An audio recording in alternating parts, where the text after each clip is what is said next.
నారా చంద్రబాబు నాయుడు గారు ఆంధ్రప్రదేశ్ ముఖ్యమంత్రి.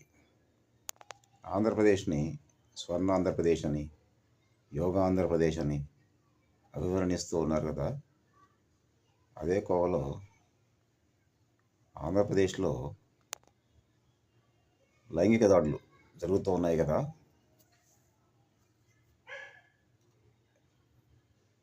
చంద్రబాబు నాయుడు గారి ముఖ్యమంత్రి హోదాలో మాటల్ని కొనసాగింపుగా తీసుకుని ప్రజలు దీన్ని అత్యాచార ఆంధ్రప్రదేశ్ లేదా లైంగిక దాడి ఆంధ్రప్రదేశ్ అనొచ్చా? అత్యాచార ఆంధ్రప్రదేశ్ లేదా లైంగిక దాడి ఆంధ్రప్రదేశ్ అనొచ్చా? అత్యాచార ప్రదేశ్ లేదా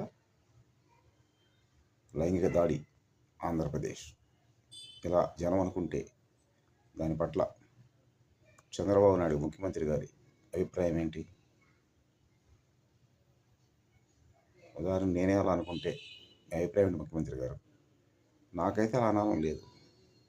గజెట్లో ఉన్న మాట ఆంధ్రప్రదేశ్ అని మీరు అంటున్నారు కదా, స్వర్ణ ఆంధ్రప్రదేశ్, యోగా ఆంధ్రప్రదేశ్ అని. అలా ఇలా కూడా అనవచ్చా? మరి అత్యాచారాలు జరుగుతున్నప్పుడు లేదా లైంగిక దాడి జరుగుతున్నప్పుడు లైంగిక దాడి ఆంధ్రప్రదేశ్, అత్యాచార ఆంధ్రప్రదేశ్ అని కూడా అనవచ్చా? ఒకసారి మీ విలువైన సందేశాన్ని ఇవ్వండి ప్లీజ్. కమ్యూనిస్ట్ ఇండియా వద్దులేను, కమ్యూనిస్ట్ విప్లవం వద్దులేను.